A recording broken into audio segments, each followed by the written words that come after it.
ইতিমধ্যেই 7 দিনের মধ্যে 40 জনের বেশি নাবালিকা ওখান থেকে উদ্ধার হয়েছে।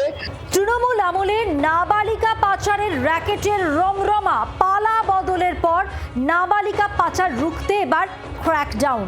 নাবালিকা পাচারে জিরো টলারেন্স নতুন সরকারের। নাবালিকা পাচারের র্যাকেট ভাঙতে সার্জিক্যাল স্ট্রাইক। বারুইপুরের ঘটনাতেও নাবালিকা পাচার র্যাকেটের দুর্গন্ধ পাওয়া যাচ্ছে।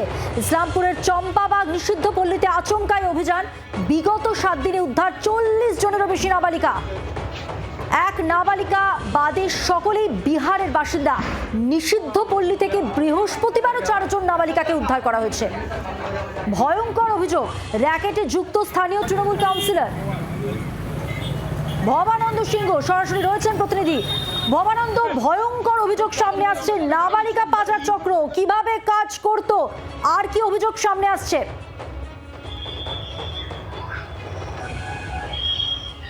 মধুমন্তী, আরো একটা গুরুত্বপূর্ণ তথ্য এই মুহূর্তে দর্শকদের জানাতে চাইবো।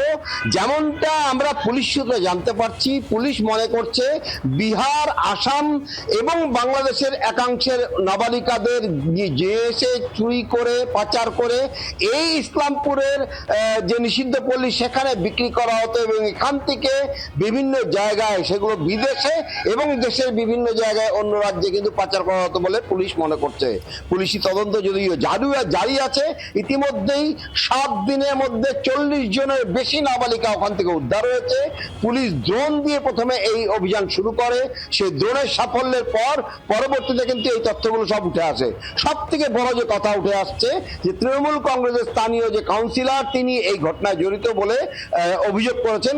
গতকালকে শ্রীরূপা মিত্র বলে ওখানে জানিয়েছিলেন এবং যেমনটা তারা গিয়েছিলেন গতকাল রাতে, তারা বলছেন যে এর আগেও 6 মাস আগে অর্থাৎ গত সেপ্টেম্বর মাসে তিনি বলছেন যে সামনে পাঞ্জিপাড়া এবং ইসলামপুরে অভিযান চালানো হয়। সেই সময় যে অবস্থা ছিল সেখান থেকে নাবালিকা উদ্ধার হয়, কিন্তু পুলিশ সেই নাবালিকাদের উদ্ধার করে বাড়ি অবধি ফেরাতে পারেনি।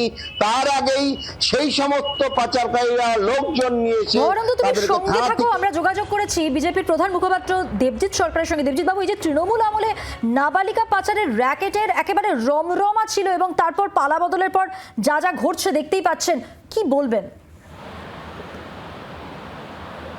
তৃণমূল আমলে যত রকম দুর্নীতি হওয়ার সব রকমের দুর্নীতি হয়েছে।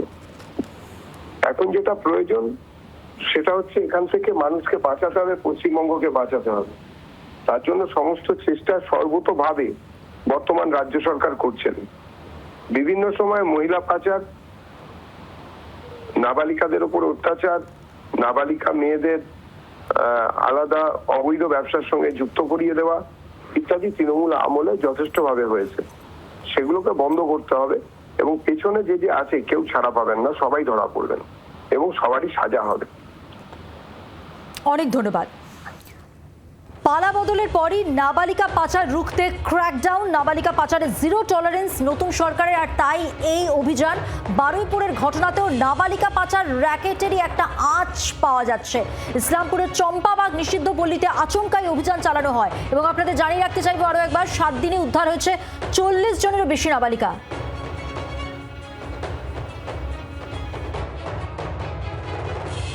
ছোট ছোট শিশু কন্যাদের দিয়ে বেচাকেনা করতে দেবে না।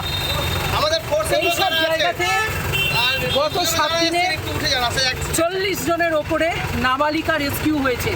পুলিশের সহায়তায় রেস্কিউ হয়েছে, বিভিন্ন এনজিওর সহায়তায় রেস্কিউ হয়েছে।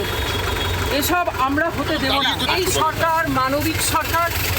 এই সরকার যারা কন্যা সন্তান তাদেরকে নিয়ে যদি তস্করি করা হয়, ট্রাফিকিং করা হয়, সেক্সুয়ালি অ্যাবিউজ করা হয়, আমরা এখানে করতে দেব না। বুলডোজ এখানেও চলবে, কেবল বারুইপুর নয়।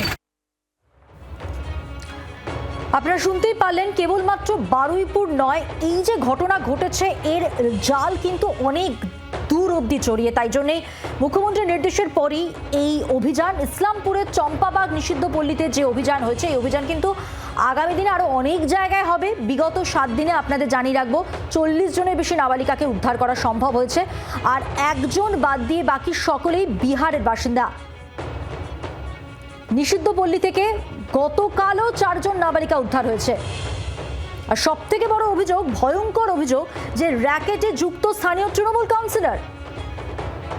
অর্থাৎ এটা স্পষ্ট যে তৃণমূল আমলে এভাবেই র্যাকেট চলতো নাবালিকা পাচারের। রমরমা ছিল। পালা বদলের পর মুখ্যমন্ত্রীর নির্দেশে এবার সেই পাচার রুখতে ক্র্যাকডাউন। বারুইপুর কাণ্ড, প্রশাসনিক তৎপরতা, অভিযান এবং তারপর একাধিক জায়গায় অভিযান চলছে। 40 জনেরও বেশি নাবালিকা উদ্ধার হয়েছে। গতকালও নিষিদ্ধ পল্লী থেকে 4 জনকে উদ্ধার করা হয়েছে। বিহারের বাসিন্দা ম্যাক্সিমাম, এবং তার মধ্যে যেটা দেখা যাচ্ছে যে বিভিন্ন জায়গাতেই পাচার চক্র নানাভাবে নানা উপায় চলতো।